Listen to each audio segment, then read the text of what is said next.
Desde el amanecer de los tiempos, mi espada ha cortado la oscuridad. He sido el guardián de la luz, el eco de la justicia divina. Pero, ¿realmente me conoces? ¿Sabes la verdad detrás del velo que cubre mi existencia? La historia que los cielos y la tierra han guardado celosamente. Lo que estás a punto de escuchar parece una película, pero es una historia real, bíblica y profundamente relevante hoy. ¿Qué pasaría si te dijera que hay un ser que ha combatido cara a cara con Satanás y lo ha vencido? La Biblia, ese libro sagrado que muchos veneran, apenas rasguña la superficie de mi verdadera misión. Y si te dijera que gran parte de lo que crees saber sobre mí es solo una sombra, una verdad parcial, ¿qué pasaría si descubrieras que los misterios más profundos, las controversias más acaloradas y las profecías más inquietantes sobre mí han sido deliberadamente ocultadas o malinterpretadas por siglos? Prepárate, porque lo que estás a punto de escuchar no es solo una historia, es una revelación. ¿Estás listo para confrontar la disonancia entre lo que te han contado y la asombrosa verdad que está a punto de ser desvelada? Al final del video, haremos una poderosa oración para el Arcángel Miguel. Hoy presentamos el Arcángel Miguel. Haremos un viaje sin precedentes al corazón de uno de los seres más enigmáticos y poderosos de la creación divina, el Arcángel Miguel. Hoy no solo repasaremos sus apariciones bíblicas, sino que nos sumergiremos en las profundidades de su leyenda, explorando misterios, desentrañando controversias, desmintiendo mitos y revelando profecías que te dejarán sin aliento. ¿Qué secretos esconde este guerrero celestial? ¿Cuál es su verdadero papel en el destino de la humanidad y el plan divino? Desde antes del tiempo, fue llamado Miguel. Ese nombre, tan sencillo como profundo, encierra una pregunta que no espera respuesta, porque la respuesta es obvia. ¿Quién como Dios? Nadie. Ningún ángel, ningún ser, ningún trono. Mi nombre es un desafío eterno a la soberbia del enemigo. Una sentencia contra toda criatura que pretenda ocupar el lugar del Creador. No fue creado para inclinarme ante la rebelión. Fue formado para ser espada, escudo y juicio. Cuando Lucifer se alzó con orgullo, creyéndose igual a Dios, yo me levanté con una sola declaración. ¿Quién como Dios? Esa fue mi bandera en la primera gran guerra. Y esa sigue siendo mi identidad. No es un nombre, es una posición, una misión, una llama eterna. Daniel 10:13 lo registra claramente. Miguel, uno de los principales príncipes, vino para ayudarme. Allí estaba yo, auxiliando a Gabriel en la lucha contra las fuerzas espirituales que dominaban Persia. Mientras los reinos de la tierra se disputaban el poder, en el mundo invisible se libraban guerras más profundas. Guerras que solo quienes conocen el conflicto espiritual pueden discernir. No es un mensajero, es un anunciador, el defensor, el comandante, el que lucha por los hijos del Altísimo, el protector de Israel, el que enfrenta al dragón, no con palabras suaves, sino con el filo de la espada de justicia. No fui enviado para consolar, fui enviado para vencer. Su nombre aparece también en textos antiguos, como el libro de Enoc. Allí, no como una figura simbólica, sino como líder entre los 7 arcángeles. En esos relatos, soy yo quien desciende contra los vigilantes caídos, quien mantiene la integridad de los cielos y ejecuta juicio sobre los rebeldes. Aunque ese libro no fue canonizado, revela la forma en que mi papel ha sido comprendido desde tiempos remotos. El ángel de la guerra santa, desde los tiempos de Daniel, pasando por Enoc hasta el Apocalipsis. Hay un hilo invisible que une todas mis apariciones, la defensa del plan divino. Cada vez que el enemigo se levanta para desviar, destruir o contaminar, ahí estoy yo, no como un mensajero, sino como una respuesta. ¿Quién como Dios? Esa es la pregunta que atraviesa las edades, que estremece los cielos que hace temblar a los infiernos. Esa es la marca que llevo en mi voz, en mi espada, en mi esencia. Pero, ¿qué fue lo que me convirtió en el comandante de los cielos? La respuesta está en una batalla que casi nadie se atreve a contar. Una guerra invisible, donde no todos salieron ilesos. La primera gran guerra en el cielo. Entonces hubo una gran batalla en el cielo. No fue una guerra simbólica, fue real, fue cósmica. Fue la confrontación que dividió la eternidad en dos: el orden de Dios y la rebelión del infierno. Apocalipsis 12:7 al 9 lo describe sin rodeos. Miguel y sus ángeles luchaban contra el dragón, y luchaban el dragón y sus ángeles, pero no prevalecieron, ni se halló ya lugar para ellos en el cielo. El dragón, que es Satanás, se alzó contra el trono del Altísimo, pero no fue Dios quien empuñó la espada en esa batalla. Fue Miguel, el mismo que hasta ese momento no había sido presentado como guerrero. Se levantó con autoridad y fuego, y no retrocedió. Con una sola frase enfrentó la arrogancia de Lucifer. ¿Quién como Dios? No fue un grito de guerra, fue un juicio divino. Esa pregunta, simple y cargada de eternidad, fue el filo que quebró el orgullo del ángel caído. Desde ese instante, el nombre de Miguel se convirtió en un estandarte, una declaración, que nadie es como Dios, ni siquiera los ángeles más brillantes que él mismo había creado. Y lo que ocurrió después fue un cataclismo. Satanás fue arrojado, pero no fue solo. Un tercio de los ángeles cayó con él. El cielo tembló. El infierno nació. La tradición judía enseña que esta fue la guerra que determinó no solo el destino de los ángeles rebeldes, sino la autoridad de Miguel como comandante de las huestes celestiales. Desde entonces, su espada no ha sido envainada. Pero aquí surge una controversia que divide a teólogos y estudiosos. ¿Acaso Miguel ocupó el lugar de Lucifer en la jerarquía celestial? ¿Fue una simple victoria o una sustitución divina? Algunos creen que Miguel asumió el mismo. Si esto es cierto, ¿qué significa para nosotros que el protector del pueblo de Dios haya tomado el lugar de quien fue el acusador? Esto no es solo historia antigua, no es un relato cerrado en el tiempo, porque lo que pocos saben es que esta batalla no fue la última, ni la más importante. Hay otra guerra. Está ocurriendo ahora mismo, silenciosa, invisible, en el mundo espiritual que te rodea. ¿Estás preparado? Miguel en la tierra, apariciones y milagros. Miguel no solo habita en el cielo, su presencia ha traspasado la barrera espiritual y se ha manifestado en la tierra en momentos decisivos, cuando el alma humana más lo ha necesitado. Sus apariciones no han sido simples consuelos, sino señales proféticas, actos de poder, advertencias silenciosas. Primera aparición documentada, año 490, Monte Gargano, Italia. Un ganadero pierde uno de sus toros, lo busca y lo encuentra en una cueva oculta en la montaña.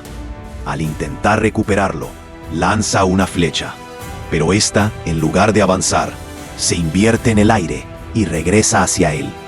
Confundido, acude al obispo de Siponto, quien tras días de ayuno y oración, recibe una visión celestial.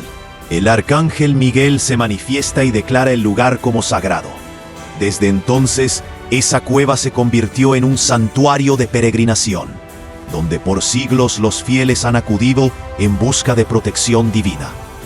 La aparición no fue solo una bendición, fue una declaración de guerra espiritual. Siglo XVIII, Portugal.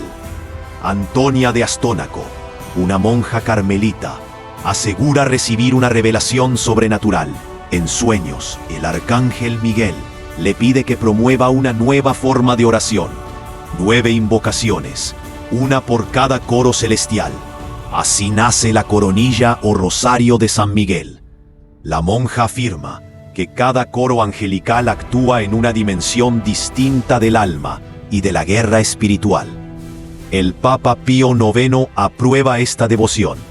Sin embargo, documentos antiguos prueban que estas invocaciones ya existían antes de la visión. ¿Fue entonces un eco celestial que reclamaba ser oído nuevamente? Cada una de las 9 invocaciones está alineada con una jerarquía angelical. Ángeles, arcángeles, principados, potestades, virtudes, dominaciones, tronos, querubines y serafines. Cada uno tiene un rol en la defensa del alma humana. Cada uno está vinculado a un aspecto de la batalla espiritual. La estructura no es casual, es militar, es profética. En estas apariciones, Miguel no habla con voz de consuelo, habla con voz de mando, de advertencia, de urgencia. Avisa que el mundo visible e invisible se cruzan constantemente y que el alma humana está en medio del campo de batalla. Y si estas apariciones no fueran solo consuelo, sino advertencia sobre algo que está por venir, los mitos y las herederas prohibidas. En antiguas tradiciones rabínicas, se enseña que Miguel no fue un servidor pasivo. Se le atribuye una actitud desafiante cuando Dios permitió que Satanás siguiera con vida después de la caída de Adán. Según estas fuentes, Miguel expresó su incomodidad ante el hecho de que el mal no fuera exterminado desde el principio. No comprendía por qué el Creador mantenía con vida al ángel caído. Esto generó una división entre las huestes celestiales. Un grupo de ángeles, influenciados por esa Buda, se alió a Miguel no con la intención de rebelarse, sino buscando entender un propósito mayor. Pero esa búsqueda fue malinterpretada como insubordinación. Según la leyenda, estos ángeles fueron consumidos por fuego divino como castigo inmediato, y Miguel fue perdonado solo por la intervención directa de Dios, quien vio pureza en su intención. Estos relatos no forman parte del canon bíblico, pero han sido transmitidos en textos de la literatura apócrifa y la tradición oral hebrea. Se plantea así una pregunta incómoda. ¿Puede un ángel tan cercano a Dios cuestionar su voluntad? La figura de Miguel también aparece en otros eventos misteriosos. Se afirma que fue él quien salvó a Abraham cuando fue arrojado al horno, por orden de Nimrod, el rey que se oponía a su fe. En ese relato, las llamas no tocaron al patriarca porque un ser brillante lo rodeó como un escudo de fuego inverso. Ese ser, según muchos rabinos, fue Miguel. Se le atribuye también haber evitado el sacrificio de Isaac, aunque el texto bíblico dice que fue el ángel del Señor quien detuvo la mano de Abraham. Algunas interpretaciones aseguran que ese ángel era Miguel, enviado con la misión de preservar la descendencia prometida. Cuando Jacob aún estaba en el vientre de su madre, se dice que Samael, el ángel del caos y acusador eterno, intentó destruirlo. Fue Miguel quien lo protegió, incluso antes de nacer. Y más tarde, cuando Jacob fue amenazado por su tío Labán, Miguel lo resguardó sin que él lo supiera. Uno de los momentos más enigmáticos de Miguel se encuentra en la Epístola de Judas 1:9.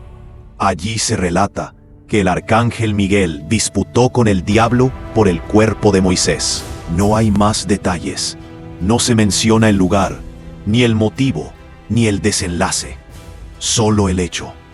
Una escena silenciosa y oculta, en la que Miguel se enfrentó directamente al enemigo para impedirle apropiarse del cuerpo del profeta. ¿Qué valor tenía ese cuerpo? ¿Qué podía hacer Satanás con los restos de Moisés? Algunos teólogos creen que el maligno quería usarlo como objeto de idolatría. Otros, que guardaba un secreto divino que no debía caer en manos impuras. Pero todos coinciden en una cosa. Miguel sabía que debía protegerlo a toda costa. Pero hay una enseñanza oculta en todo esto. Una verdad que cambiará tu fe si te atreves a verla. Miguel, el juez del alma. En la tradición católica, San Miguel es representado como aquel que pesa las almas al momento del juicio. Esta imagen, presente en siglos de iconografía religiosa, lo muestra con una balanza en la mano, evaluando el peso del alma humana sus obras, sus pecados, sus méritos. Su figura aparece frecuentemente en cementerios, vitrales y altares antiguos, sosteniendo esa balanza que no se inclina por error. No hay favoritismo, no hay apelación, solo justicia. ¿Cuántas personas mueren cada día sin saber que hay un juicio espiritual inmediato del cual este ángel podría ser testigo y ejecutor? En muchas tradiciones cristianas antiguas, se creía que, al momento de la muerte, Miguel se acercaba al alma para protegerla del asalto de los demonios, no como un simple espectador, sino como defensor activo. Algunos místicos describieron esta escena como una corte celestial, donde él actúa tanto como fiscal, como defensor, como juez. Santa Faustina Kowalska, en sus visiones recogidas en el diario La Divina Misericordia en mi alma, relata cómo veía a San Miguel en el momento de la muerte de muchas almas. Lo veía pelear contra demonios que reclamaban aquellas almas. Lo describía como una figura luminosa, de mirada firme, espada en mano, impasible ante el terror, pero profundamente justo. En sus palabras, Miguel es la espada del juicio justo, que corta lo falso y defiende lo puro. Esta imagen del arcángel también aparece en la oración de San Miguel, que durante décadas fue recitada después de cada misa. Defiéndenos en la batalla, sé nuestro amparo contra las perversidades y acechanzas del demonio. Pero ¿puede realmente un ángel tener ese poder? ¿Un ser creado tener autoridad sobre el destino eterno de un alma humana? Esta es la disonancia cognitiva. Un ser espiritual, diferente de nosotros, con poder sobre nuestro destino más allá de la vida. El Salmo 91:11 refuerza esta idea. Pues a sus ángeles mandará acerca de ti, que te guarden en todos tus caminos. Este versículo, citado en momentos de angustia, da base bíblica al rol de los ángeles como guardianes. Pero ¿y si también fueran testigos, evaluadores? ¿Y si Miguel no solo pesa las almas? ¿Y si también intercede? ¿Y si en ese momento final, cuando todo se pone en la balanza, él hablara a tu favor? Pero si es el juez, ¿también podría ser el abogado? ¿Podría él interceder por ti? ¿Y si Miguel Jesucristo? La identidad del arcángel Miguel ha sido objeto de debate por siglos. Martín Lutero, figura central de la Reforma protestante, sostuvo en sus escritos que Miguel podría ser una representación de Cristo en su forma preencarnada. Esta idea se basa en que Miguel cumple funciones que van más allá de las atribuciones normales de un ángel, tales como encabezar el juicio celestial, expulsar a Satanás del cielo y proteger al pueblo de Dios en el tiempo del fin. Los adventistas del séptimo día, siguiendo esta línea, enseñan que Miguel es uno de los muchos nombres que la Escritura usa para referirse a Jesucristo en su estado celestial. Según esta interpretación, el título arcángel no indica inferioridad, sino autoridad suprema sobre los ángeles. Citando 1 Tesalonicenses 4:16, afirman que Jesús mismo descenderá con voz de arcángel, implicando que él posee esa autoridad y función.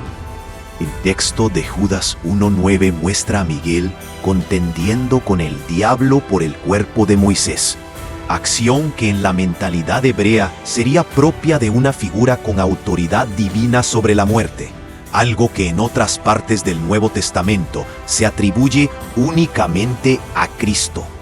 Por otro lado, los testigos de Jehová afirman categóricamente que Miguel es Jesucristo, tanto en su existencia prehumana como tras su resurrección. Sostienen que solo hay un arcángel mencionado por nombre en la Biblia, y que su función encaja con la obra mesiánica: liderar a los ángeles, enfrentarse a Satanás, actuar como juez y proteger al pueblo de Dios. Esta interpretación se apoya también en Apocalipsis 12, donde Miguel lidera la guerra en el cielo, algo que ellos asocian directamente con el cumplimiento de la profecía mesiánica.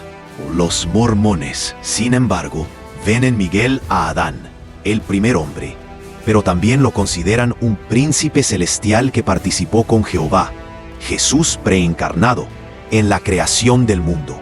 Según su teología, Adán Miguel es el primer patriarca de la humanidad, pero subordinado a Cristo como Redentor. En la teología católica, aunque tradicionalmente se ha separado a Miguel de Cristo, algunos teólogos han señalado la posibilidad de que el título arcángel aplicado a Miguel no implique inferioridad ontológica, sino una función específica dentro del plan salvífico. No obstante, la posición oficial de la Iglesia Católica es que Miguel es un ser creado, distinto de Cristo. Lo que hace aún más intrigante esta discusión es el uso del lenguaje en las Escrituras. El término arcángel solo aparece 2 veces en la Biblia, en 1 Tesalonicenses 4:16 y en Judas 1:9. En ambos casos se utiliza en contextos de autoridad celestial absoluta, una para describir la voz del Señor descendiendo del cielo, y la otra para mostrar a Miguel enfrentando al diablo mismo. ¿Podría tratarse de un título funcional, como pastor o rey, más que una categoría de criatura? La polémica final es esta: si Miguel es Jesucristo, entonces su figura no solo ha liderado batallas celestiales, sino que es el mismo Verbo de Dios, manifestándose como guerrero, juez y protector del pueblo elegido, desde el principio de los tiempos. Pero si no lo es, ¿cómo explicar que tenga autoridad para expulsar a Satanás, pesar las almas, interceder por la humanidad y aparecer en momentos clave del plan de salvación? Si Miguel es Cristo, ¿quién realmente libró la guerra contra el dragón? ¿Y cuándo será la batalla final? Miguel no es una figura simbólica ni un mito literario. Es una realidad espiritual, presente y activa. Su existencia no es producto de la imaginación, sino una revelación bíblica, histórica y profética. Es el defensor del pueblo de Dios, el comandante de los ejércitos celestiales, el líder que enfrentó a Satanás y lo arrojó del cielo. Su figura es un grito de guerra contra el mal, una bandera de justicia en medio de un mundo que se hunde en la oscuridad. Miguel representa el poder divino en acción. No es pasivo, no es decorativo. Es una fuerza viva que interviene en el destino de los hombres. Su rol va más allá de lo que la mayoría conoce.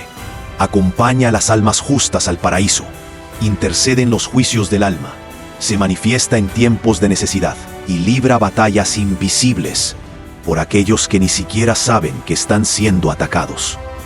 Su presencia nos recuerda algo crucial. No estamos solos en esta lucha. Aunque no podamos ver los campos de batalla espirituales, hay movimientos constantes en lo invisible. Hay un ejército desplegado. Hay protección que no pedimos y también hay intervención que necesitamos reclamar. Miguel es prueba de que la guerra espiritual es real, aunque nuestros ojos naturales no la perciban. Vivimos en medio de una batalla entre la luz y las tinieblas, entre el reino de Dios y las fuerzas del mal. Esta batalla no es solo teológica, es existencial. Afecta tu paz, tus pensamientos, tu fe, tus decisiones, tu propósito. Y en medio de esa guerra, hay un guerrero que ha sido comisionado para pelear por ti. La Escritura revela que Dios ha dispuesto ejércitos celestiales para proteger a su pueblo. No nos envió solos. No nos dejó huérfanos en un mundo hostil. Nos rodeó de ángeles, nos selló con su espíritu y puso comandantes como Miguel para guerrear en nuestro favor. Pero esta protección no es automática. Requiere alineación, obediencia y fe. Miguel sigue luchando. ¿Y tú lo invocas? ¿Reconoces que estás en guerra? ¿Peleas espiritualmente o vives como si todo fuera físico? ¿Clamas por la cobertura de los cielos o confías solo en tus fuerzas humanas? Esta no es una historia antigua, es una advertencia viva. Y la pregunta final es urgente y personal. ¿Estás librando tu batalla con el respaldo de Miguel? ¿O estás enfrentando al infierno sin escudo ni espada? Hemos recorrido un camino asombroso, desvelando la multifacética figura del Arcángel Miguel. Desde el significado profundo de su nombre, ¿quién como Dios?, hasta su rol como capitán de los ejércitos celestiales, luchando batallas cósmicas invisibles a nuestros ojos. Hemos explorado su papel como protector de Israel y de los elegidos, y cómo su influencia se extiende a las profecías del fin de los tiempos, incluso como posible anunciador de la resurrección. También hemos confrontado las controversias sobre su identidad y las fascinantes, aunque apócrifas, revelaciones del libro de Enoc. La historia de Miguel no es solo una narrativa antigua, es un espejo que refleja la batalla constante entre la luz y la oscuridad que se libra en el universo, y lo más importante, dentro de ti. Su existencia nos recuerda que hay fuerzas invisibles trabajando, y que la protección divina es una realidad tangible. La verdadera revelación de este viaje no es solo intelectual, es personal. Te desafío a que esta información no sea solo conocimiento, sino una chispa que encienda tu fe y tu discernimiento. Si el arcángel Miguel es un defensor tan poderoso, ¿no deberíamos alinearnos con la luz que él defiende? Ahora te pregunto, ¿estás listo para aplicar esta verdad en tu vida? En un mundo lleno de confusión espiritual, donde las verdades son distorsionadas y las batallas invisibles son constantes, es fácil sentirse solo, vulnerable y desorientado. Muchos viven sin comprender la magnitud de la protección divina disponible o cómo resistir las fuerzas que buscan desviarlos. El desconocimiento te deja expuesto. Punto. La solución es empoderarte con el conocimiento y la fe. No se trata de invocar rituales o supersticiones, sino de fortalecer tu conexión con la fuente de toda autoridad. Reconoce que el mismo poder que lidera los ejércitos celestiales está a tu disposición a través de la fe en Dios. Si te sientes llamado a una vida de mayor protección y propósito, si anhelas discernir la verdad en medio de la oscuridad, entonces este es tu momento. Dime en los comentarios, ¿qué aspecto de la historia del arcángel Miguel te impactó más y por qué? Me encantaría leer tus reflexiones. Si este mensaje te ha iluminado y crees que puede ayudar a otros a comprender las batallas espirituales que enfrentamos, compártelo sin dudarlo con tus amigos y familiares. Podría ser el instrumento de una gran revelación en la vida de alguien. Y por supuesto, si aún no lo has hecho, suscríbete a nuestro canal para más contenido que desafía, inspira y revela las verdades más profundas de la fe. No olvides activar la campanita para que YouTube te notifique cada vez que subimos un nuevo video. No te quedes fuera de esta búsqueda de la verdad. Recuerda siempre, en cada batalla, grande o pequeña, no estás solo. El mismo arcángel Miguel, el quien como Dios sigue velando y luchando por aquellos que pertenecen a la luz. Que la protección divina te envuelva y que la verdad te libere. Que la paz y la fuerza del Altísimo estén contigo hoy y siempre. Oremos. Gracias, Señor, por Miguel el Arcángel. Gracias por el capitán del ejército celestial, por el guerrero que viste de luz y relámpago, por el que porta la espada de tu juicio y el escudo de tu misericordia. Gracias porque en su nombre late una pregunta eterna, una afirmación de lealtad, una provocación al orgullo del mal. ¿Quién como Dios? No como una duda, sino como un rugido que atraviesa las tinieblas y recuerda al universo que no hay otro como tú. Gracias porque Miguel no es solo un nombre, es una declaración, es la frontera entre la rebelión y la fidelidad, entre la arrogancia de Lucifer y la obediencia de los que sirven con temor y temblor. Gracias porque no busca tronos ni gloria propia. Él no actúa por cuenta propia, sino que espera tu voz, con la humildad del que conoce su lugar en la eternidad. Gracias porque representa el orden celestial, la autoridad que no se impone por fuerza, sino que fluye desde tu trono, como un río de fuego y justicia. Gracias, porque Miguel es reflejo de la perfecta jerarquía que tú diseñaste y de una fuerza que no nace del ego, sino de la sumisión gloriosa a tu voluntad eterna. Gracias, porque Él representa la victoria de lo invisible, la defensa de lo sagrado, el eco del pacto eterno entre tú y tu pueblo. Gracias, porque cuando la rebelión se levantó en los cielos, no fue con discurso que Miguel venció, sino con espada y fidelidad. Porque Él no debatió con Satanás, sino que lo confrontó invocando tu autoridad. Porque Él sabía que solo tu nombre reprende lo que el hombre no puede tocar. Gracias, porque Miguel es más que un ángel, Es el defensor de los que creen, el protector de los que oran, el centinela que vela sobre Israel y sobre todos los que caminan en tu verdad. Gracias porque es príncipe en la angustia, voz en el silencio, resplandor en la oscuridad y general en la guerra que no vemos, pero que sentimos en el alma. Gracias porque cuando se desate el fin, cuando las estrellas se apaguen y el mundo tiemble con dolores de parto, Miguel estará allí, no como un espectador, sino como protagonista, como anunciador del gran retorno del Hijo, como heraldo del sonido que despierta a los muertos. Gracias, porque en Tesalonicenses su voz es como trueno, como trompeta, como orden divina que rompe los velos entre los mundos y abre el cielo para la resurrección. Gracias, porque su espada venció en el principio y su voz anunciará la gloria al final.